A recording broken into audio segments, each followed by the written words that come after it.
বগুড়ার শেরপুর উপজেলার শাহবন্দেগী ইউনিয়নের রহমতপুর গ্রামে পানিবন্দী হয়ে মানবেতর জীবনযাপন করছে ৪০০ পরিবার। দীর্ঘদিনের জলাবদ্ধতার কারণে শিক্ষার্থীরা স্কুলে যেতে পারছে না। প্রতি বছর নদী ভাঙন রোধে নেওয়া হচ্ছে না কোনো ব্যবস্থা।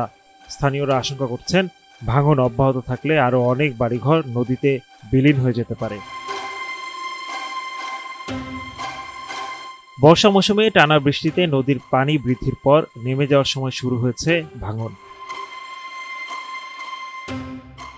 বগুড়ার শেরপুরের বাঙালি নদীতে বড়িতলি গ্রামে প্রায় ৩০০ ও বিলনৌথার গ্রামে প্রায় ৪০০ মিটার এলাকা জুড়ে শুরু হয়েছে এই নদী ভাঙন। ইতিমধ্যে বিভিন্ন সময় নদীগর্ভে বিলীন হয়েছে ওই এলাকার অন্তত ১২০ বিঘা ফসলি জমি।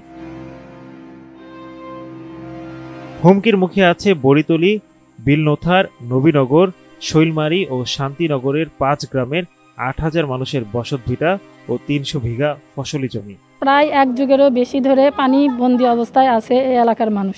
প্রায় ৫০০ ঘরের মতো মানুষ হবে। এখানকার বাচ্চা কাচ্চা স্কুলে যেতে পারে না, অসুস্থ রোগী নিয়ে হাসপাতালে যাওয়া যায় না এবং এখানে বিভিন্ন চর্মরোগের সমস্যা দেখা দিচ্ছে। এই পানির মধ্যে আন্দাবাড়ি হয়ে খেবার পাই না, বাজার ঘাট করে আনবার পাই না, আঙ্গুর বেবাকে অসহায় ঘরের মধ্যে খালি বসছে নাকি পানির মধ্যে।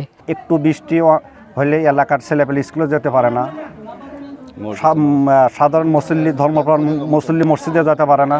আমাদের রহমতপুর মসজিদে আমরা নামাজ পড়তে পারি না, হাঁটুর উপরে পানি, বা বাসায় থেকে অজু করে আসলেও আবার এখানে অজু করতে হয় এবং আমাদের অজুখানাটাও পানির নিচে চলে গেছে। পানি উন্নয়ন বোর্ড বলছে, ভাঙনের পয়েন্টগুলোতে প্রাথমিকভাবে ১৫০ মিটার এলাকায় ৫০ লাখ টাকা ব্যয়ে প্রাথমিকভাবে অস্থায়ী বাঁধ নির্মাণে কাজ শুরু হবে। রাস্তায় পানি জলাবদ্ধ হওয়ার কারণে জনগণ যাতায়াত করতে পারছে না। এই বিষয়টা আমরা অবহিত আছি, বিষয় নিয়ে আমরা অবহিত আছি। আশা করছি আজকে আমরা দুপুরের পরে সাইট পরিদর্শন করে প্রয়োজনীয় ব্যবস্থা গ্রহণ করব। বাঙালি নদীতে বাঁধ নির্মাণ সহ খননে পানি উন্নয়ন বোর্ড ও সেনাবাহিনী তত্ত্বাবধানে ২,৩৩০ কোটি টাকার কাজ চলমান আছে।